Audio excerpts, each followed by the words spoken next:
Hi guys! Welcome back again to my YouTube channel. So, papasok na naman tayo. Sabado na naman. Walang tigil ang ating trabaho. Pero bukas,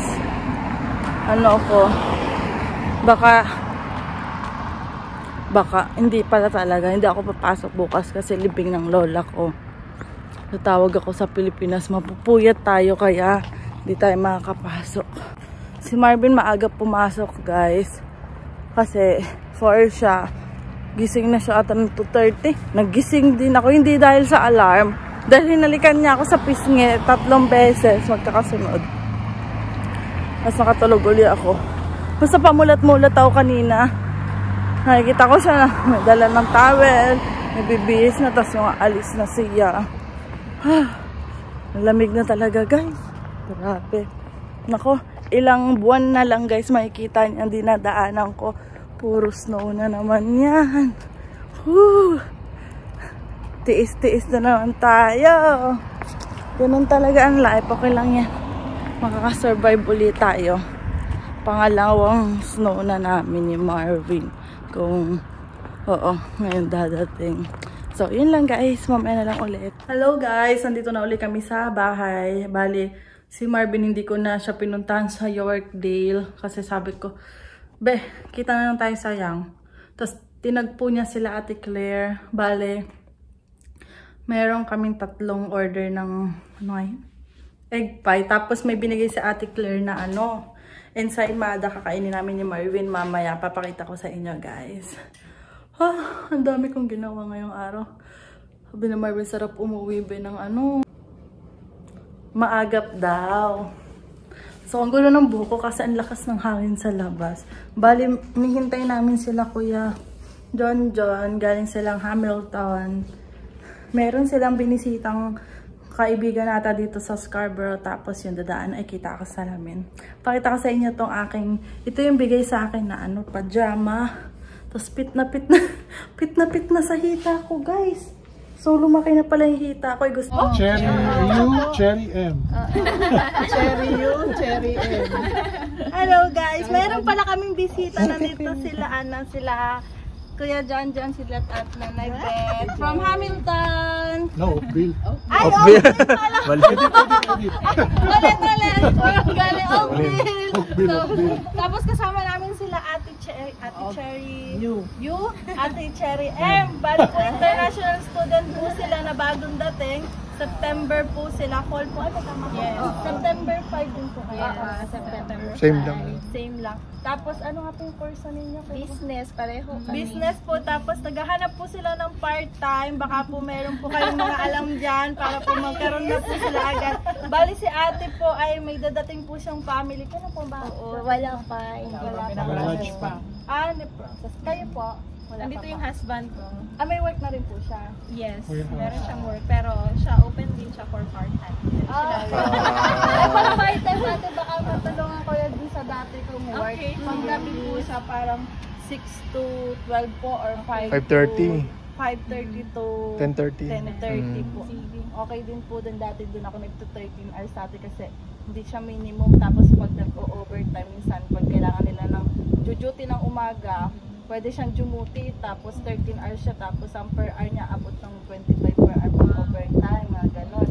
Kaya nakaipon pa ako ng tuition. Hindi na kailangan po. Kaya sabi ko, meron po akong inano doon na taga Markham ata sila. Nirecommend ko kay Kuya Ador po yung parang tatay-tatayan ko po din na lolo, parang lolo na din po. Ipinasok niya po yung nirecommend ko ay tapos po hindi ko na ulit sila nakakausap pero nakapag-start na daw po. Kaya sabi ko ay kasi kailangan po lagi doon ng cleaner, mga offices naman po doon. Yung Markham. Sa lang po, downtown siya, yung downtown taga Markham po, yun po yung nakatanggap doon. Pag nakatawag po ako kay Kuya Ador, ko po part natin. Oo. Kayo po. Yung mga guys, huwag niyo kakalimutan ha. Please. Ate Cynthia, kayo nag-work po po kaya. Thank you. Sana makapahinga na kayo. Thank you sa ate. Baka magkita kayo ni Ate Parang. Oo. Madami po akong kakilala sa Seneca mga trabaho ko po So ito, Scarborough. mga puro po. Scarborough. Wala sila eh. Saan part po ka pala? Scarborough. Sa Livonia ako. Ako sa Dean Park, sa my morning side. Morning side ba? Ah, High doon. school sa Progress. Same ka. May morning side. Sino naman mga klase ka dun, no? Wala. Ay, tambayan lang pala nila yun ate. Ata doon park ba yun? Morning side na park? Ayo. Oo. Yun mo. Happy sa Scarborough, may contact na kayo. Oo. Pag may mga itatanong po kayo. So, ano ko po yung mga nakilala po namin kung mayroon po silang mga partner para po. Kasi ang hirap din po kapag kapag kayo lang mag-a-apply. Yes, Kasi naranasan po namin. Sabi niya, paano man mag-apply sa Indeed? Hindi. Tapos ano pa? Ang tagal Pwede na ba sa mag-walk-in? Indeed daw. Nag-walk-in na kami. Wala pa rin. Saan daw sila pumupunta. Opo, mga naka full time po kasi ngayon gawa ng May to August po ay sila ay full time yung mga fall intake po. Kaya parang puno din po sila kaya siya naka full time nga din po sila. Ngayon, 2 tropa weeks lang kayo. po. Tropa kay manager. Si Ma'am Joy. Ma'am Joy, baka kailangan Pili- yung part-time. Pilipino? Apa, pinagin na po. Yung may Every Saturday lang po yun. Sige, pahinga ka na. Yan o, naantok na. Thank you. Thank you po, ingat po kayo. Ay, Miss na ni Crystal yata nanay niya eh. lagi po akong tumatawag. Bye po. Huwag na magsad-sad. Nakita ko yung post niya eh. Okay, time naman natin ngayon guys. Mag-tiklop ng mga damit. O yung nilaundry mo kanina? Naka-dryer na? Ano ba short kanina? Short? Ano ba short ko kanina? Ewan ko, baka isinama mo dun sa nilaundry. Ah, hindi ko alam. Tingnan mo dun kung may short ka. So, makikita yung brief ni Marvin. Butas-butas pa. Guys, tapos na kaming magtiklop ni Marvin. Tapos mayroon pa kaming nida-dryer pero bukas na siya. Kasi anong oras na rin. Tapos mag-ano na lang kami. Nag-toothbrush na rin kami. Yan. So, yun nga guys.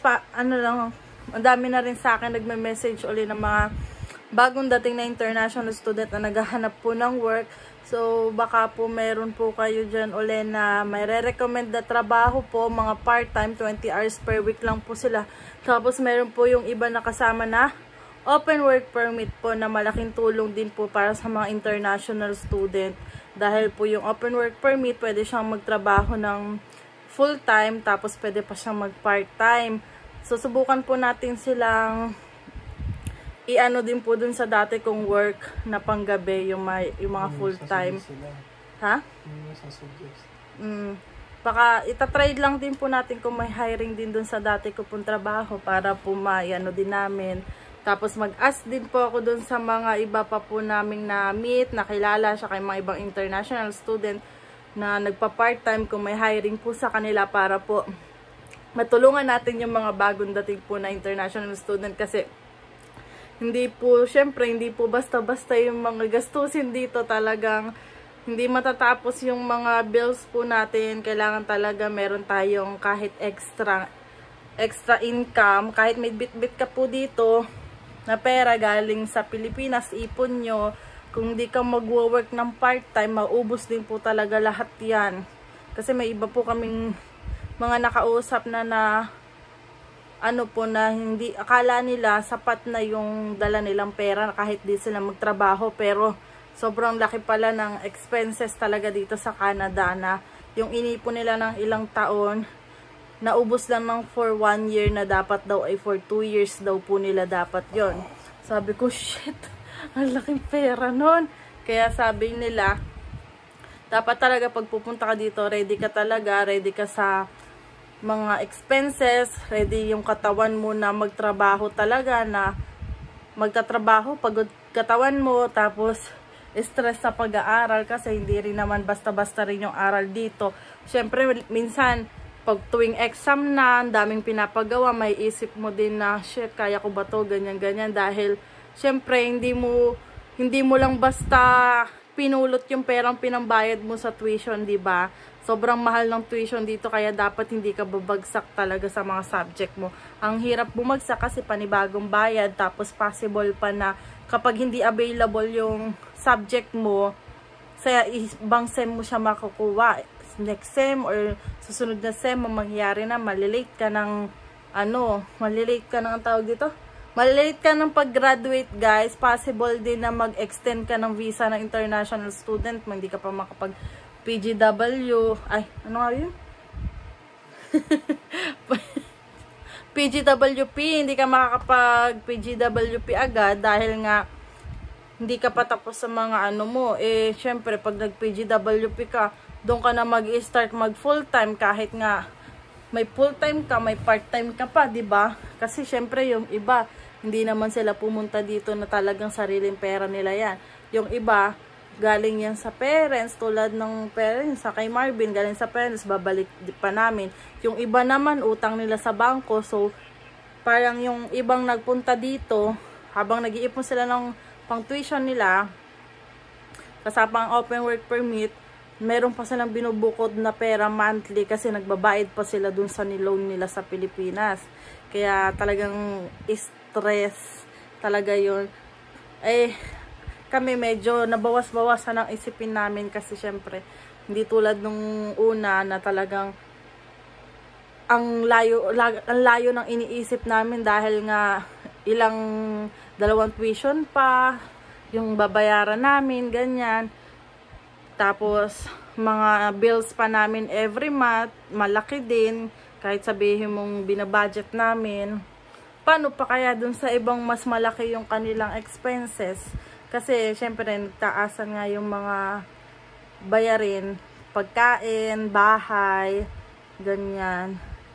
Kaya, basta, tsaga-tsaga lang, guys. Dadating din tayo na, na hindi na natin talaga kailangan mag-isip ng sobra-sobra kasi nga kulang yung ganito. Saan ako makahanap ng part-time? Kasi sa susunod, yung hindi mo na kailangan din ng sobra-sobrang trabaho. Isang trabaho, okay na dahil malaki yung sahod mo. Yung makakatulog ka ng 8 hours, hindi ka na mag-iisip kung ano yung mga exam tomorrow. Mga ganun, guys. Makakaluwag-luwag din tayo. Tiis lang kasi ang dami na naman dito mga nakagraduate na naging okay na nakaano na sila, nakapag-start na sila ng sarili nilang pamilya, start na silang makapagkuha ng bahay, sasakyan, tapos yung iba, unti-unti nilang nakukuha yung pamilya na, iba PR na, kanya-kanyang lang naman yan, kanya-kanyang ng tadhana, kung anong mangyayari sa ating buhay Canada. Pero hindi yan nakadepende sa iba, yan ay nakadepende sa iyo kung paano mo talaga pupursigihin na makuha talaga yung mga gusto mo dito sa Canada. Kasi hindi naman basta-basta lang talaga dito sa Canada. Kailangan mo talagang paghirapan lahat, guys. So, yan lang, guys. Papaalam na rin kami kasi matutulog na rin kami ni Marvin. At antok na si Marvin at 4 AM pa yun kanina. So, maraming salamat po ulit. Don't forget to like and subscribe to my YouTube channel. Bye!